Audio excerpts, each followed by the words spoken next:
And howdy ho, folks. Ho! Welcome back to the Brinx and Hearse podcast. My name is Ryan McNeil. Michael Frieri. And we did our end-of-year review in this hall. We handed out the BT&H Awards, and now we're going to review some of the awards for the so-called most prestigious awards, the Oscars. So-called, yes. Yes. Well, as you know, if you notice, as we get into it, they stole a lot from us. They did.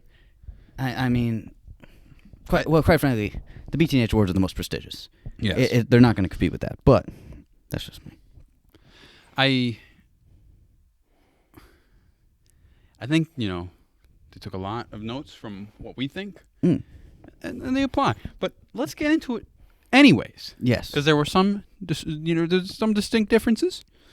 So, do you have a list of all the winners, or should I pull it up? You pull up the winners list. I have a list of... Oh, you're just production? Yeah, production stuff. Because I'll ask you before we get to the winners. Okay. The show in general, what did you think? I thought it was pretty fun. I thought it was really solid. Yeah. Because there were no real lulls or anything. I felt like everything they did hit, more or less. Because, I'm Just Ken. That was awesome. That was big. That was bombastic. The bit with Arnold Schwarzenegger and Danny DeVito was funny. The bit with John Cena was funny. Billie Eilish song. The Osage Tribe sang a song. It's it felt like everything they did kind of lined up pretty well. Even they got Andre Bocelli to do the In Memoriam. Yes. That's when you know you're bringing out the heavy hitters. I think all around production-wise, it was a lot of fun. I actually think John Mulaney should be the next host.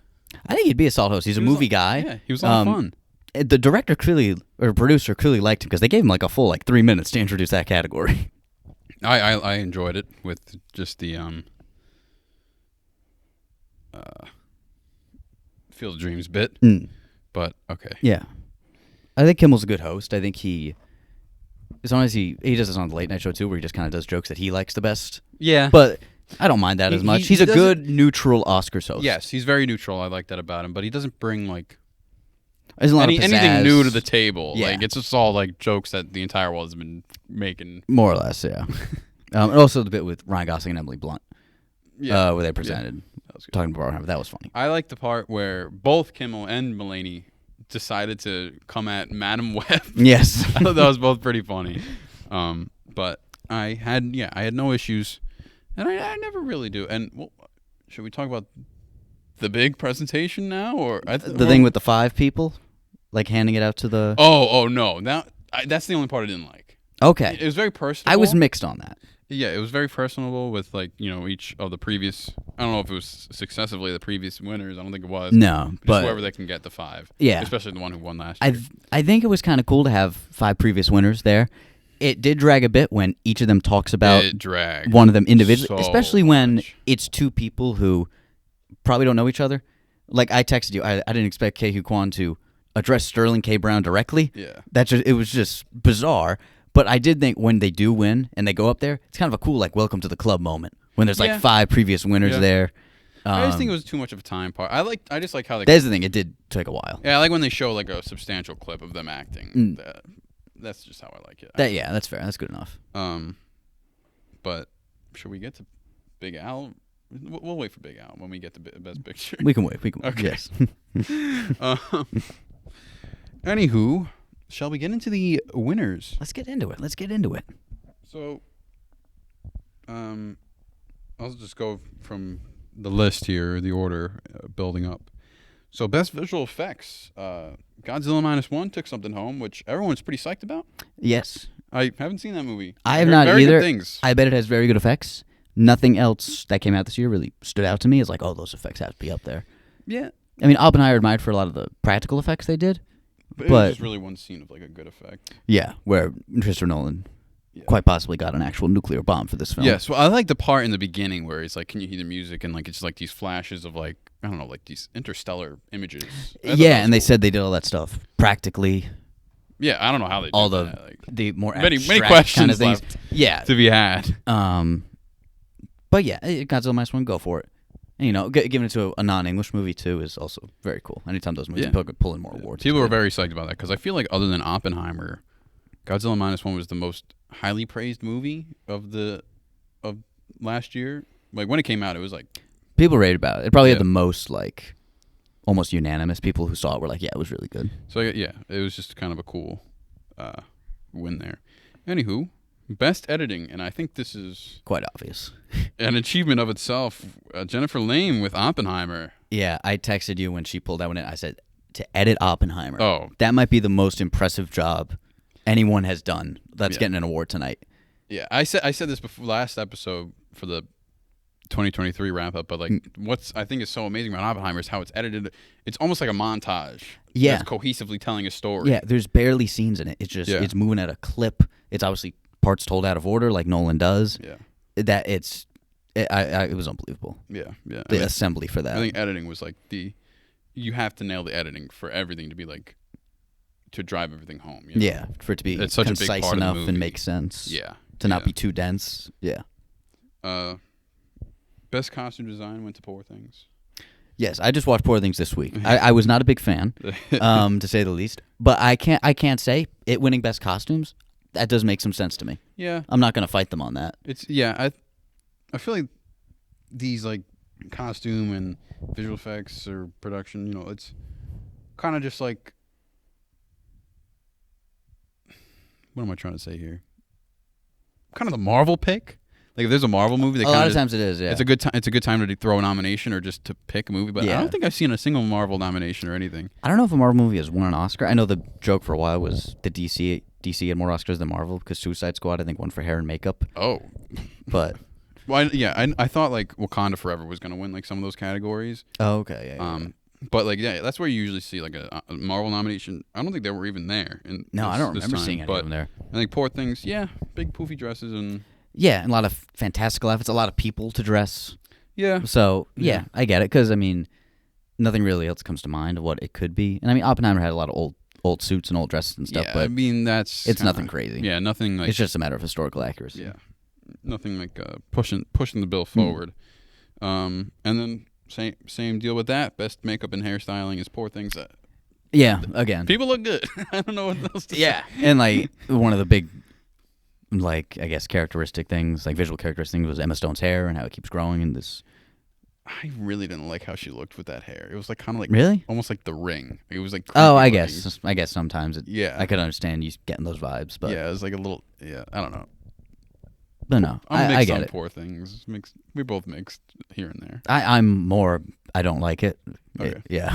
Okay. I'm definitely on that. You're side. not mixed. You're not. No, I'm not mixed. I know how I feel about I'm it. mixed. I do not like it. Yeah. Even though I gave it a fairly good score. Yeah. Anyway. I wanted to like it. I really wanted to like it, and there's some really good ideas in there. Yeah. Yeah. But it just never came together for me. That's all right. Yeah. Best cinematography. I mean, like, it's kind of a no-brainer that was going to Oppenheimer and. Yeah, that's another one where, I mean. That's the thing. When a movie where it just seems obvious, this is why Oppenheimer's going to go down as like an all-timer. Yeah, yeah. There was like,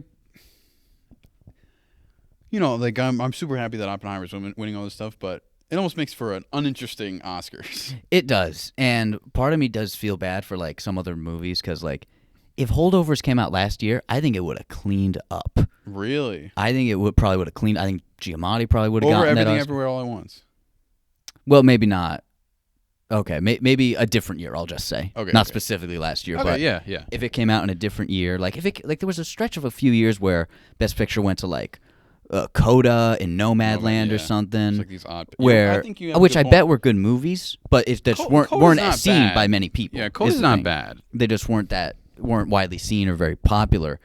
Where I think Holdovers would have cleaned up. So, like you said, it didn't make for as interesting because we knew Oppenheimer was going to win a lot of the stuff. Yeah. But like the cinematography, it's like. I'm always going to think of Oppenheimer. Yeah, I think all about maybe one award, which we'll get to, was just like a clear pick of who's going to get it. You know, maybe two. I'll say two. Okay, which we'll get to later, but not really. Just for the dreamers out there. Best production design, also Poor Things, which I highly agree with. Yeah, I can agree with that. I mean, the settings were so like it was like you're in the real world, but it's just like a fanatical twist. Yeah, they made it very fantastical while still looking practical. Yeah, looking in the sky and just like seeing like these like strange technologies, like these like railways, and you see like this colorful sky and Willem Dafoe's face. Yes, Willem Dafoe's face. Well, that would be hair and makeup, right? Yes, of course. I always found it interesting that last year, hair and makeup went to The Whale. Just one guy. Yeah. It really went to The Whale last year? Yeah, I don't remember that. Oh, I don't know. I don't remember that. Okay. I don't know. Yeah, I think but other than Willem Dafoe and like kind of how Emma Stone looked, I don't know. That's not really my category. Yeah. I guess.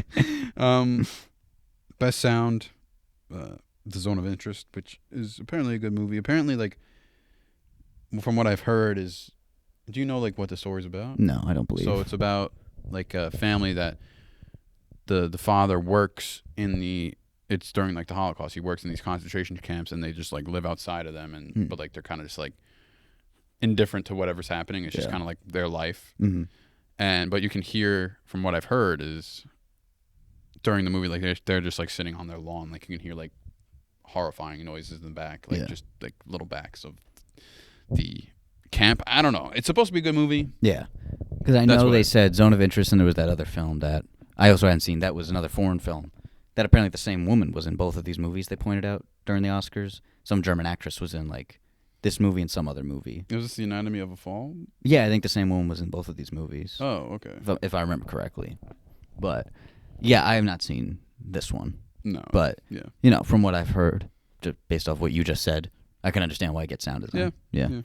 And Oppenheimer's sound was, I mean, it's great for the test scene. That's pretty much it, probably. Oppenheimer's sound was it's very muddled for like that's the thing. For like the dialogue and stuff. It's hard to hear a lot of people. Yeah, in Nolan's last two movies, pretty much there's moments where he's trying to make the dialogue as inaudible as possible. It feels like. Yeah, this says Jewel right here, by the way. Oh, is that right? Jewel, yes. J-U-U-L. J-U-U-L. Best original song was kind of a no-brainer. Was Billie Eilish? What was I made for? Yeah, good song. Yeah, because when did it play in the movie? I'm trying to remember. Oh, I think like when she like sees like the creator of Barbie. That's right. Okay, yeah. Because I was trying to think about it. I'm gonna have a take here. Yeah. Okay. I'm curious what. Yeah. Hit me with it. I think this song could fit better in other movies. Like, I think it would fit really well in Poor Things. Okay. Okay. Yeah, I see that. And like have a bigger hit. I can see that. Yeah. I don't know. Yeah. When I thought about it, because I couldn't like distinctly remember when the song was in the movie, so I wondered if there aren't enough musicals to probably sustain this, but it'd be cool if there was a category for like best song, and it had to be songs that were sung in the movie, not just like played in the background for a minute and a half or something like that. Oh, yeah, that's a good idea. Or just played during the credits, because sometimes movies are just like for the movie and for the soundtrack win it, but it's not like a part of the movie. Right. This was one of those instances, but I don't know. It feels like a category that could be tampered with a little bit, maybe. Yeah, could go to the drawing board once more. I like that idea of like, I don't know what you would consider it, but like a song in that, like sung in that movie, not just like a soundtrack play over. But yeah, that's a good idea. But I don't know how many you would have. Yeah, that's the problem. Yeah, best score, so good. Oppie, Ludwig. Oppie. It's like I told you what, like when I was watching it, I was like, it's playing the entire time, and like, you don't notice until like there's just a small moment where it's like silent. Yeah, it's like kind of refreshing. Yeah, but the score is so good. It is, and like you said, it's the driving force behind the first 2 hours of the movie, where it just feels like a montage. It's just going at a clip. And for this guy, Ludwig Göransson, I believe is how you say his name. Yes. Okay, he's taken over for Hans Zimmer, who has been Christopher Nolan's guy for like 20 years. Has made some of the most iconic. Are they not getting back together, or is that like just I think just because Hans Zimmer went to do Dune. Okay. So I bet Hans will go back to Chrissy anytime. Right. But Dune Part 2 score is really good, by the way. Okay. It's very good. But yeah, for Hans Zimmer and Nolan to make some of the most iconic film music ever, and then Ludwig to come in and kill it like this, very impressive. Yeah, I don't remember. I know he did Tenet too, but I don't remember much about that score. No, that's another one where it's kind of droning out the dialogue. Yeah, I was kind of done with that movie by when it started. Best live action, Wessie Boy. Live action short. Yes, I didn't see. I have not seen this thing. Yes. I have to see this thing now. It was. I watched it after the fact, and it was a lot of fun. Okay, yeah, it's a West production at its finest, but it's like so cool for like a short film, like kind of have like that level of production. Yeah, it felt like a really high budget, like off Broadway, like black box theater. Oh, that's cool. Yeah, it was really. And Cumberbatch cool. is the lead in this one, correct? Yeah, Cumberbatch is the lead, and like character. There's multiple actors that play multiple characters. Oh, okay, so like that is cool. That makes it more of a like theater feel too. Yeah. So it was a lot of fun. And Wes was not there to accept his Oscar. No. As we found out the next day, he began his next film, That's which right. apparently stars Michael Cera. Who was also not at the Oscars. Yes, even though both of them definitely should have been there for very different reasons. Yes. But yes, we wish both of them there. However, a Wes Anderson movie with Michael Cera, we may need to review our top 10 most anticipated. Yes. If that film ends up coming out this year. I need to revise that. Yeah, I mean, I think you should all check that out. Congratulations. Any Wes is a good Wes. Wes. Yes, very true. Very true. And actually, you know, I know I was a little lukewarm on Asteroid City. Yeah. But I want to give it another watch. I feel like I'll come to like it a little better. Okay. Yeah. So. I bet I liked it a lot, but it did feel like one of those where there's a lot of, I don't want to say strange stuff going on, but it's a little more complicated than Wes usually does. Mm-hmm. More kind of, I don't know. The structure of it's very different than just a regular movie, especially from what Wes usually does. So I feel like a second watch where you kind of know what you're getting into and you kind of can just enjoy the mosaic of it. Yeah, I actually think he kind of excels in the short film section because, like you said, he like makes a movie different than any other movie. Yeah. So it's just nice to see, like how his like production and like style just comes to a more condensed screen. Yes. I don't know. I liked it a lot. I didn't get around to seeing the other three, but best documentary short, no idea. The Last Repair Shop won that. Okay. Best documentary feature, 20 Days in Mariupol. I also don't know what that is either. Best international feature was The Zone of Interest. A United Kingdom, might I add, which I think we discussed. We discussed is this. that really? Yeah, because they're so tied to Hollywood. most of the time they are. And in Letterboxd, I usually put a tag for like if it's like from a different country. Okay. And when it came to Canadian movies and like British movies, sometimes the lines would be so muddled, like it be an American movie, but it's filmed there, it's by a British studio or something. But it's harder to get on board with calling it a UK movie because, like, I mean, they film like a lot of the Marvel stuff in the UK. Like, yeah. I don't know. If like, I mean, there are productions that are like fully like everyone's British. It's a British studio. Yeah. It's a British cast and director. Is this one of those things? I don't know. But I guess it is, but I don't know. I always feel weird because, you know, the UK just is so intertwined with like Hollywood and stuff. Yeah, it's kind of like just another American. Yeah, movie. I don't know. Oh, here's one more. Oh, no. Best animated short was this short inspired by John Lennon and Yoko Ono. Oh yeah, I didn't see this. I only heard about it like after Christmas happened, so I like haven't watched it or anything. I'm interested by it. I mean, I'm a big Beatle fan. Yeah, it was cool that Sean Lennon was up there to accept the award. Oh, I kind of missed that award. Yeah. One that I think was, I mean, I thought this was kind of a no-brainer, but people were kind of like, well, what's gonna happen? And that's best animated feature. Oh yeah, one of the Boy and the Heron. I mean, like, I think that was a layup. Like, why are people shocked? Yeah, I have not seen it from the instance of because a lot of people thought Spider-Verse, correct? Yes. From my perspective, where I've seen Spider-Verse, but I haven't seen Boy and the Heron, I would say the first Spider-Verse one. There's another Spider-Verse coming out. This is like the middle chapter. Yeah. As opposed to a Studio Ghibli Miyazaki movie, an old guy like they were gonna give it to him. Yeah, and which was also. And I'm not, on the possibility of it being his last one. Yeah, that's the thing. That it might be his last movie. And like, I think, will Spider-Verse win it next year?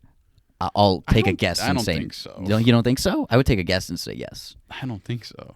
Well, I also don't think it's coming out next year either. But oh, okay. Well, it depends what else comes. If nothing else like comes out, like obviously, like it's been so long since the Studio Ghibli and Miyazaki. Yeah. So I think Spider-Man kind of has just like a runway because I don't think another one's coming anytime soon to steal the light from it. Okay. So yeah, it'll probably win unless I don't know some crazy thing comes out of the way. Best adapted screenplay. This kind of got me. I was surprised. I was also surprised. I was very surprised. It went to American Fiction, which I have not seen. It's a very interesting idea. It seems like a very good movie. I don't know what it's about. It's about there's an author who's a black guy who like is trying to get his stuff published, but they say like his books are too white, so he writes a fake story about like an inner city guy, and he passes it off as like a memoir of a gangster, from what I understand. Oh. And then they're like, and then it gets published and becomes this big hit, and he like is trying to like hide the fact that it was all a lie. Mm. It seems very interesting. We just thought Oppenheimer was going to win. I can understand because this is an original idea. Yeah. Then Oppenheimer is just a historical book, but Well, it's an adapted screenplay, so it's not an original idea. I mean, like, it's not based on real events. Okay, is what I mean. That makes sense. Yeah. I can't remember where I even heard of this, but like apparently there's like some stat that Best Picture always wins screenplay, but I think that refers to original when it's an original screenplay. Oh, maybe. Best Picture. Because you texted that to me. You're like, oh, screenplay usually wins Best Picture. Yeah. And I was just like, American Fiction is not winning Best Picture. Yeah, I know. Then Best Original Screenplay went to Anatomy of a Fall. So when they won that, I was like, oh, might be a contender. Because, I don't know, I can't cite that fact because I don't remember where I heard it. Oh, okay. But, all right. It's actor time. Oh, doggy. Best What we got? Supporting Actor. Robert Downey Jr. It was about damn time. Yes, yes. As in my top 10 actors video we did, he's one of my top 10. He was my number one, actually. RDJ. Yes, he was number one. Yes, and this was prior to seeing Oppenheimer. I put him at my number one spot. I believe he had nominated twice before. Once for Chaplin, which that's another movie where in a different year he probably would have won easily, but he was going up against Denzel, Malcolm X, and Al Pacino, Son of a Woman, and Al Pacino won. And he was nominated for Tropic Thunder. Oh. Which, what? I didn't think he would get nominated. No, he got nominated for Tropic Thunder. He lost to the late Heath Ledger for The Joker. Oh. That's one where Heath Ledger was probably always going to win over him. But yeah, he's been nominated twice before for two very different roles. And then again here, a third role, very, very different. And just deserving. I think he's just a phenomenal actor. And just his story is inspiring in a lot of different ways. Mm-hmm. How he was really pretty much as low as you can get for a guy who was nominated for Oscars and who was a star in the business. Mm-hmm. And for him to ascend back up to this it's awesome. And it's a very good like post-Marvel role, post-Marvel win for him. Because for a while, I think he did Doolittle after Endgame, and like that was it, and that like did awful. Yeah. And then I think this might be his first movie to come out after that. Honestly, I think him winning the Oscar is just like just the cap to cap it off. Yeah. That he's in a new way. Yeah. Like he's going. Although I still think he was really good as Iron Man. I mean, like he played the role the role kind of like formed around him. It's just a very good validation of. Because when he was Iron Man, everyone said, like, oh, he's one of the biggest movie stars, one of the highest paid actors, he's this giant star. Yeah. Instead of where now he has an Oscar, he can say, like, remember, I'm a really good fucking actor. Yeah, yeah. And just kind of, it's just leading the way for him to just do better things and bigger Oh, yeah, easily. Yeah. So, very happy. Very well-deserved. Well-deserved for RDJ. Best Supporting Actress was Divine Joy Randolph for The Holdovers. Yes, I did not see The Holdovers. Do you agree? Yeah, I agree. I thought she was really good.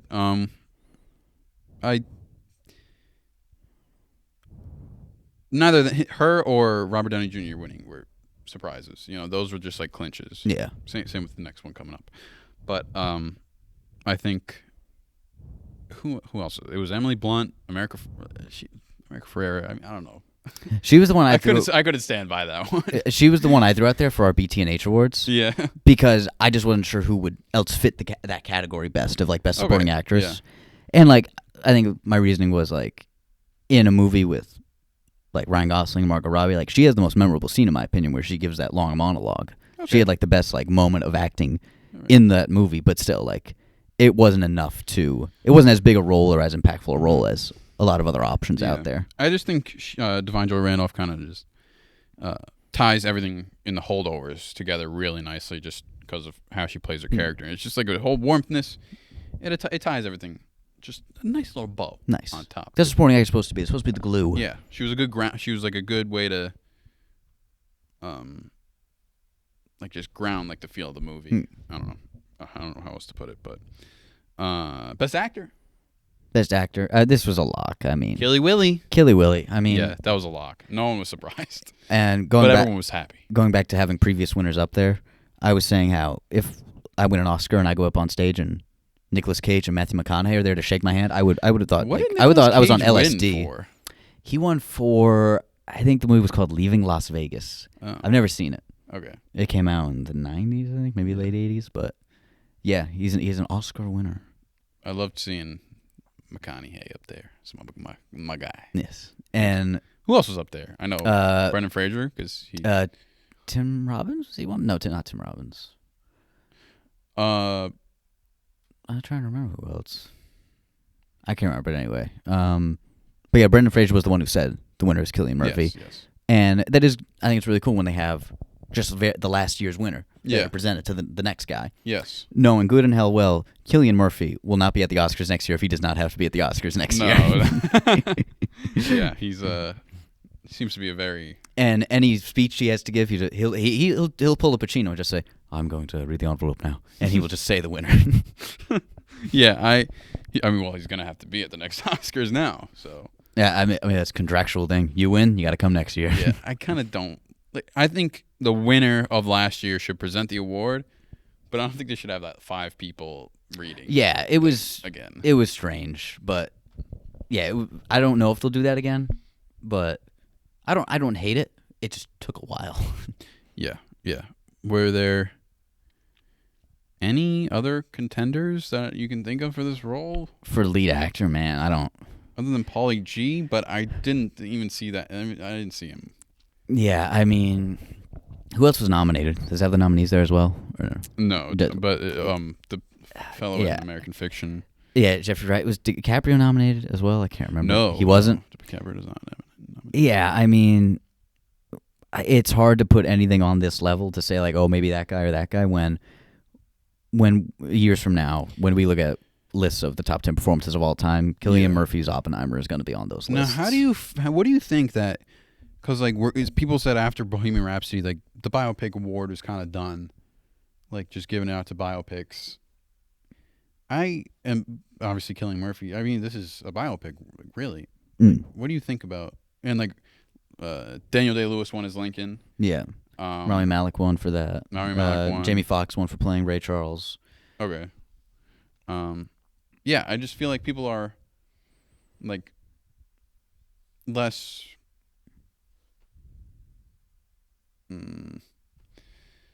What word am I looking for? Less welcoming to another biopic winner, but I feel like he was just like. Yeah. I feel like Oppenheimer, like it was almost like not even a biopic. It just like immersed so well. Yeah, it didn't have the beats of a biopic. It was more telling like a bigger story. Yeah. Where he was definitely the central character, but it wasn't like telling a glossy story of someone's life. Yes. A lot of these other ones were. Good point. And I think back to that like any other year thing, I think Austin Butler probably would have won for Elvis if Rami Malek hadn't won just a couple years before for Freddie Mercury. I really thought Austin Butler should have won. But I think they felt like, oh, we're going to just give it to a guy who played a rock star in a biopic. Yeah, especially it was so similar. Yeah. So. Yeah, Rami Malek wasn't there to give a speech. No, Rami was not. No. But yeah, I feel like biopics are going to keep coming, but like we just got that Bob Marley one. Yeah, apparently that flopped. Chalamet, I've heard it was decent, but it didn't do well. But Chalamet's playing Bob Dylan in a movie. Really? Yeah, that'll be interesting. Shalashu, he was really fun in Wonka. Oh, really? I really liked it. You said that was good. He was good. he was very, very funny, but that's not what this is about. No, Wonka's a biopic on the real man, Willy Wonka. His name is Willard. Was he a real man? No. Oh. It was basically a biopic of Gene Wilder in a way. I've heard his Willy Wonka feels very much like Gene Wilder's. In parts. Okay. But yeah, it still has like the whimsy. It's not really sinister. Okay. Anyway. Cillian Murphy, congrats. Yes. Love you. One of the greats for Ireland. Best actress. This is what I was saying that I was very surprised. I was very surprised, but I knew it could have went either way so easily. Yeah, I didn't. I must have just underestimated how many people had seen Poor Things, the popularity of Poor Things. Yeah, I'm very surprised with the popularity. It already hit 1 million. I feel like that was like going to be like a sleeper pick on like Letterboxd, but it hit 1 million views already on Letterboxd. That's crazy. Which is like, I did not expect a movie like that to. Yeah, I did not expect a movie like that to hit that many. But having seen it now, Emma Stone is very good in it. Yeah, it is a very complicated role to play on different levels. So many different beats of the character. Yeah, and especially a character who it basically mentally grows up throughout the movie. Yeah. She has to play at different ages, basically. And apparently, when they shot the movie, they just bounced around. So like she had to like bounce into like a different mental state. Yeah, that makes it all the more impressive. Yeah, so I mean, she was absolutely crazy, just in an acting standpoint. Yeah. I mean, like, for the last episode, I gave it to Lily Gladstone prior to seeing Poor Things, because I loved, like, just the undertones of how Lily Gladstone was. But I'm not upset at all. Yeah, I still think I would have preferred Lily Gladstone in just the sense of, like, the performances are probably here. They're very different. They're like opposite ends of good acting. One's like more like in your face and kind of obvious acting, where Lily Gladstone was very like brilliant, understated, like you said. But just on the standpoint of Emma Stone has one. Yeah. Lily Gladstone doesn't. Emma Stone's going to be back here. She's going to keep getting these roles. Lily Gladstone, just based off of being Osage, playing an Osage in a movie, might not have the same opportunities that Emma Stone is going to have because Emma Stone's a bona fide movie star. I just would have preferred if it went to her, because I think even Emma Stone didn't think she was going to win based on how she reacted. Went to Stone or Gladstone. Oh, Lily Gladstone. Yeah. Stone versus Gladstone. Stone versus Gladstone. I didn't even put that together. Oh yeah, Emma Stone. You see her reaction. Yeah, I think she just was completely unprepared. The fact that she won. I also want to. Think we should all stop the narrative of people aren't going to win Oscars twice. Like Daniel Day-Lewis won twice, but I think it's just like, if it's there, like if it's the performance is really there, like I don't care if someone wins 5 Oscars. I don't care if they win a bunch. I think it's like I think it's complicated if it happens back to back, which has only happened a few times. Where like Tom Hanks won back to back because he did Philadelphia. They were like, oh, here's an Oscar. Then he did Forrest Gump the next year, so they were like, oh shit, I think we have to give him another Oscar. Yeah, I don't like that narrative where it's like she already won Best Oscar, so why is she going to win it again? Yeah, I don't think we should if she had the better performance, I think give it to her. But like I said, where I think they're about equal, like the tiebreaker should be like, oh, who deserves it more? Okay, in that kind of sense. But I don't know if it's equal at this point. Watching Poor Things. Oh, really? You think it is superior performance? Yeah. I will say she's like without a doubt the main character and in it a lot. Lily Gladstone was borderline supporting actress, lead actress, in my opinion. Yes, that's also a good point. If they ran her as supporting actress, this could be different. Yes, I think it could be a very different dynamic. Very, very good point. Yeah. Because she's not... Her screen time in Killers of the Flower Moon is really not like I don't know. She's a central piece in every scene with her is very important. But yeah, it's not like... like you said, her screen time is not enormous. No, yeah. That's a good point. Like, it's all the Oscar politics of things. How you run, who runs, and stuff. Because I know when, what was it? In The Favorite, Emma Stone and somebody else. Oh, she's also in The Favorite. She's in The Favorite. They didn't run, like they said, don't put me up for the Oscar because they wanted Olivia Colman to win for The Favorite. So they weren't like competing against each other. Oh. So they were, because they were like, oh, if there's 3 people for one movie or 2 people for one movie. Did Olivia Colman? Olivia Colman did win it, yeah. Who was Olivia Colman? She's a British actress. She was in The Favorite. Did she? I got that part. Did she present? No, I don't believe she's presented. Okay. I forget when that movie came out, though. Okay. Moving on to Best Director. I mean, come on. Nolan. I think he was. I think other than Robert Downey Jr., I think I was the happiest that he won. Yeah, it was because everyone acknowledges him as one of the best ever, pretty much. So for him to get one under his belt, it just feels like that validation. And he doesn't have to wait as long. Scorsese had to wait till like 2006 to get his Oscar. Yeah. But no, that's just awesome for him to have this kind of success with a movie like this, because he hasn't had this success since the Batman movies, I think, because this movie made almost $1 billion. This R-rated biopic about J. Robert Oppenheimer. Yeah. Like, that's a magic trip for him to pull this off, to make a movie this successful about that. And I just like it because he's like, I got an Oscar, I made a movie, almost made $1 billion. I can make whatever movie I want now. Yeah. He really deserved it. And it wasn't even like a point like, let's just give this guy his flowers. It's like, this is his best movie. It was the perfect intersection of, like, he did the best job and he deserves it right now. Yeah. It's about damn time he gets it. And yes, I said it. I bumped it over Interstellar. You did. It's one of the faves. Look at that. I did. It makes sense. It makes sense to me. I will say, when they did say here are the best director nominees, it did really hit me like, it's insane Greta Gerwig wasn't nominated. Yeah, it really is. And they even Jimmy Kimmel even mentioned it. I was like, damn. Yeah, like, that just makes no sense to me. Because like Margot Robbie not being nominated, like I can get that, I can understand that. Okay, yeah. But Greta Gerwig not getting it for how she made a movie about Barbie, like, and it was really good. It made it work. And made it work. Yeah. It shouldn't.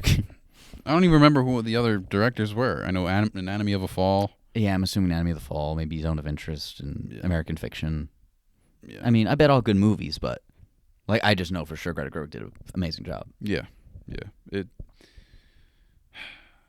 But in the grand scheme of things, does it really matter? Because we know it's Chris Nolan. It's Chris. That's the thing. Come on. Any hoodles? My I see Oppenheimer.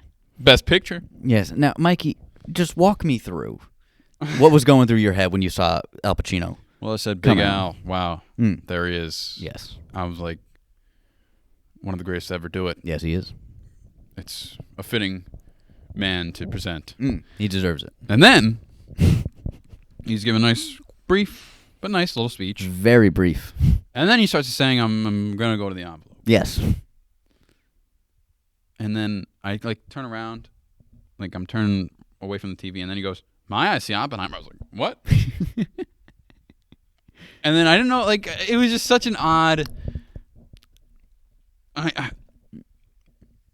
odd but exciting. I think In a strange way, it was so chaotic that I loved it. Yes.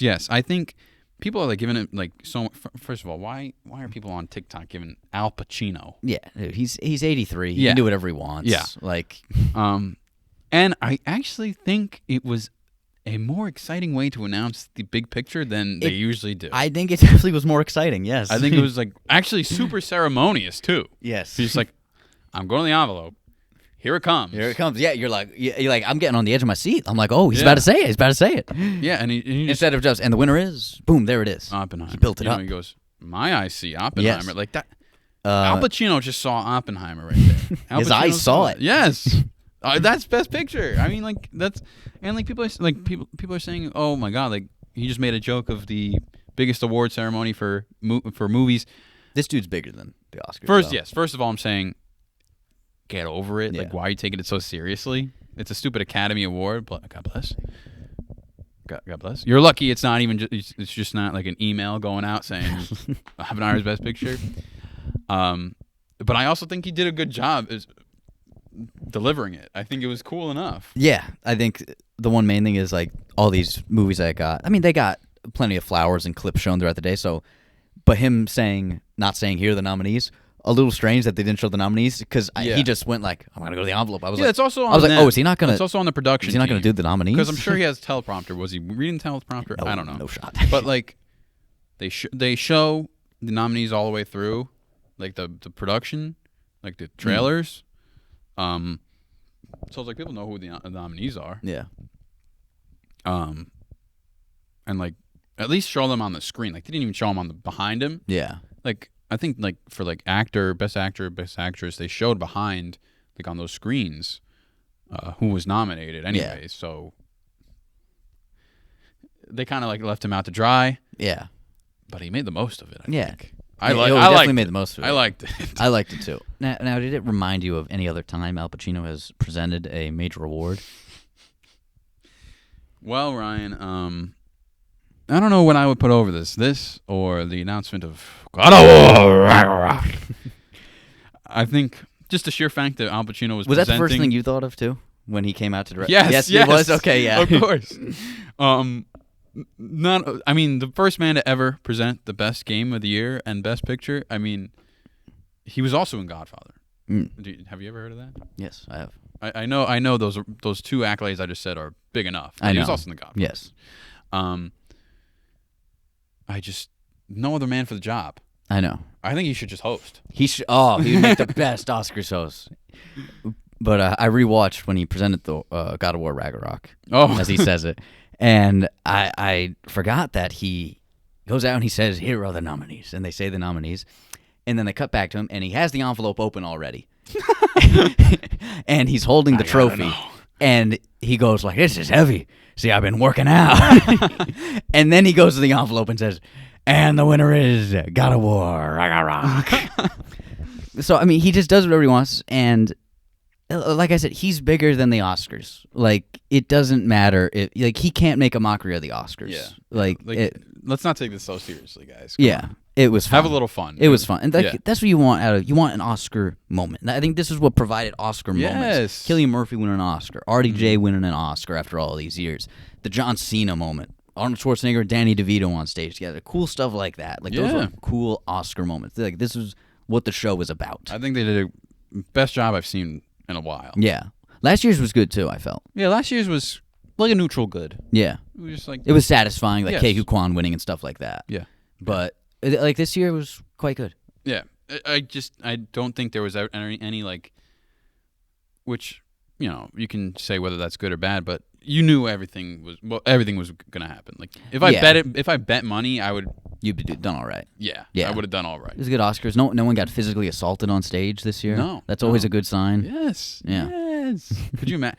What if, when Big Al was going to present the Best Picture, Robert De Niro wanted to reenact? Dude, that would be so funny. And they didn't tell anybody. The show goes like 5 minutes long because of it. Someone should reenact it one year. And it would just be so good. I'd love to see Al just pitch that. Bob, I got an idea. Have you heard of this? Will Smith. Have you heard of this, Will Smith? And first of all, Al Pacino's voice has changed so much over from like the 70s to the 90s. It's a different voice, and the 70s to now, like there's almost a southern twang to his voice now. It makes no sense.